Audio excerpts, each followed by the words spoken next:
అమెరికాకు లొంగిపోయారు. నిన్న రాహుల్ గాంధీ పార్లమెంట్లో మాట్లాడింది సో హైలైట్ అవుతున్నది. ముఖ్యంగా ఆయన బడ్జెట్ పైన ప్రసంగంలో ఈ అంశాలన్నింటినీ ప్రస్తావించారు. అమెరికాకు లొంగిపోయారు, సిగ్గుగా అనిపించట్లేదా? రైతు ప్రయోజనాల పరిరక్షణలో రాజీ పడ్డారు. వాణిజ్య ఒప్పందంపై రాహుల్ గాంధీ నిప్పులు. దేశాన్ని అమ్మింది కాంగ్రెసే, నిర్మలా సీతారామన్. అయితే విషయం ఎక్కడ స్టార్ట్ అయిందంటే, ఇప్పుడు ఆ రాహుల్ గాంధీ మాట్లాడిన స్పీచ్లో ప్రధానంగా భారతదేశము అమెరికా మధ్య ఒక వాణిజ్య డీల్ జరిగింది. ఈ డీల్ దేశానికి ఉపయోగపడేదా, మన దేశానికి ఉపయోగపడేదా, ట్రంప్ తను పట్టు సాధించడానికి లేకపోతే డాలర్ని కాపాడుకోవడానికి చేసినటువంటి కుట్రన అన్న దాంట్లో ఒక చర్చ జరుగుతున్నది. ఈ వాణిజ్య డీల్లో మనకేం లాభం జరిగింది అని అంటే, అమెరికా భారతదేశ ఉత్పత్తుల మీద 25% ట్యాక్స్ విధిస్తున్నది. ఆ 25% ట్యాక్స్ని 18%కి తీసుకొచ్చిండు.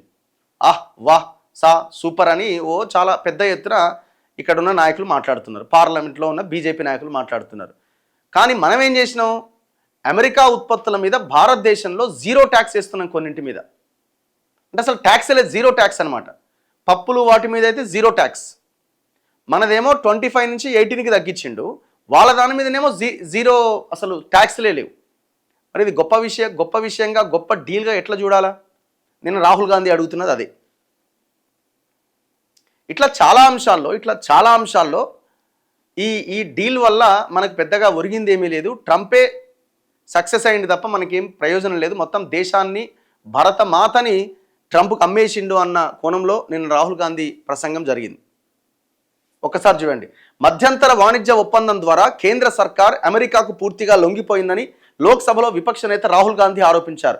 భారత ఇంధన భద్రతను టోకుగా అప్పగించేశారని, అంటే హోల్సేల్గా సరెండర్ చేశారని, రైతు ప్రయోజనాల పరిరక్షణలో రాజీ పడ్డారని ధ్వజమెత్తారు.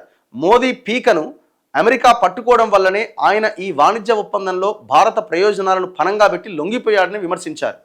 ఇక్కడ ప్రధానమైనది ఏంటంటే చమురు కొనుగోళ్లు. నువ్వు అక్కడ కొనొద్దు, ఇక్కడే కొనాలి, ఈడ కొనొద్దు, ఆడ కొనాలి, ఆడ కొనొద్దు, ఈడ కొనాలి. డిసైడ్ చేయడానికి ట్రంప్ ఎవరు? ట్రంప్ డిసైడ్ చేస్తే మీరెందుకు తలొగ్గి రష్యా నుంచి లేకపోతే ఇరాన్ నుంచే ఇంకో దగ్గర నుంచి ఇప్పటి వరకు కొనే కొనుగోళ్ళని ఆపేసి అమెరికా నుంచి కొనుగోలు చేసేదానికి ఎందుకు అంగీకారం తెలిపారు? మరి దీంట్లో ఎవరు గెలిచినట్టు, మీరేం సాధించినట్టు అని అడుగుతున్నాడు. రైట్ పాయింటే కదా అది కూడా.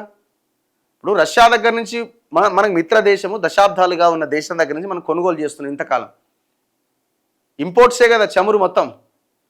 ట్రంప్ ఏమన్నాడు, నువ్వు రష్యా నుంచి కొనొద్దు, రష్యా నుంచి కొనడం వల్ల మీరు ఆ కొనుగోలు చేయడం వల్లనే ఆ పైసలతోటి వీళ్ళు ఉక్రెయిన్ మీద దీని మీద యుద్ధం చేస్తున్నారు, ఆపాలని, నువ్వు ఆపకపోతే నీ ట్యాక్సులు 25 కాదు 50 కాదు 100 చేస్తా అని బెదిరించిండు.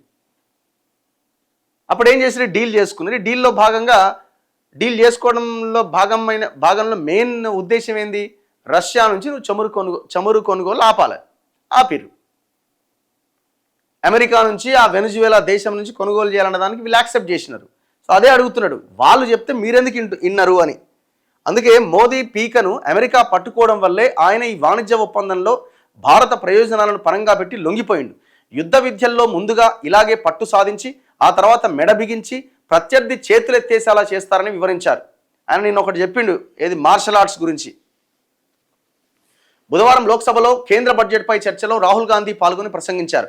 అమెరికాతో వాణిజ్య ఒప్పందం అమల్లోకి వస్తే ఆ దేశ వ్యవసాయ ఉత్పత్తుల ధాటికి భారత రైతులు విలవిల్లాడాల్సి వస్తుంది. వస్త్ర పరిశ్రమ పని అయిపోయినట్టే. ఇకపైన భారత్ ఎవరి నుంచి చమురు కొనాలో అమెరికానే చెబుతుంది. దేశాన్ని ఇలా అమ్మేస్తున్నందుకు మీకు సిగ్గుగా లేదా అని ఆయన నిన్న పార్లమెంట్లో మాట్లాడిన స్పీచ్ హైలైట్ అవుతున్నది. సో మనం కూడా అప్లోడ్ చేసినాం, చూడొచ్చు. చాలా వెరీ ఇంట్రెస్టింగ్ స్పీచ్ అది.